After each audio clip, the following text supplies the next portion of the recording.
जी बेटा तेरा कहना है केड़ी क्लास से पढ़ना है तो स्कूल क्यों नहीं गया बेटा? रोजाना की बुनियाद एक दिन तुम वेंदे हो तो 4-4 5-5 दिन वेंदे। तेरा क्या नाम है बेटा? केड़ी क्लास से पढ़ना? 2 दे विच। तो स्कूल क्यों नहीं गया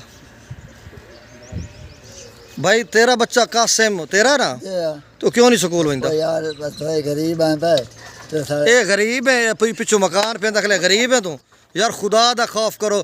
तू मैनू ये दस तेन मैं जाती तौर पर जानना हसन का मकाम नहीं है। तू बेगला बच्चा तेरा तू मैंने कितनी दफ़ा किया मैं इस बार वीडियो तंग होकर बनाई पिया कि अगली दफ़ा मैं पुलिस नाल आवना तो तुस वत आखना जी ये उस्ताद साकी ने ज्यादती कर ली है। वो मेरी एक गल समझ ला, पूरिया पिछलियां 7 नस्लों के बाबे ज्यादत या उस तो पिछले का कोई पढ़िया है तो मैं नहीं कौन पढ़िया? कोई नहीं पढ़िया ना। तो बस मैं एक जिम्मेदारी लेंदा भी बच्चे को पढ़ाऊँ। तो कितनी दफ़ा तेन आख्या कि बच्चे टाइम पर भेजे कर स्कूल भेजा कर और एक दे आमदा दा दे नहीं आमदा। नहीं हसन का कोई तरीका है भला? और कद नाम सी इधर आ बेटा अगे पता किया चल कल पक्की गल है वादा है कोई गैर हाजिरी ना करे सी। अच्छा हुण मेरी गल समझ लो बेटा तुसां ही आमना दुआओ चलो काम करो जेड़ा कर रहे हो आमना।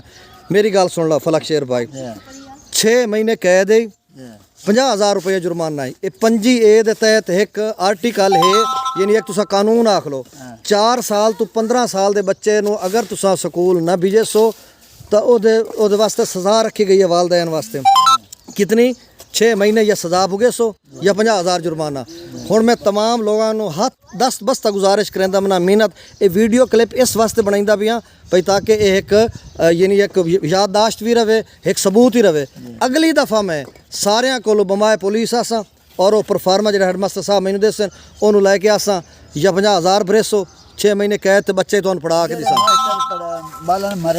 ना मरे नहीं मरेंदे ना असा जिम्मे ना ओ भाई सख्त जेड़ा मास्टर पढ़ाई थे ना उना दे वास्ते कैसा सुनो हाँ ए तू कितनी दफ़ा मास्टर को मान के पूछया मैंने दस कदी तू स्कूल आया तो तू पूछा मेरे को आके पूछया मैनू जो 6 महीने होए फाजिल शाह स्कूल है मेरे को आ पूछया भाई तू जो 40,000 रुपये तनख्वाह लेना है मेरे बच्चे को पढ़ाया कदी स्कूल आया तू तो बात क्यों इल्ज़ाम लेना उस्ताद दे? पहली गल पहले सवाल का जवाब सुन मार खत्म है। गवर्नमेंट सानू नहीं मारन देंदी ना समरेने आ बड़े ओ नहीं गलत गल तेरे को कोई सबूत है? गलत गल है नहीं अच्छा छोड़ो ये मार का ही नहीं है बिल्कुल क्लियर मैं क्लियर आंदा पिया।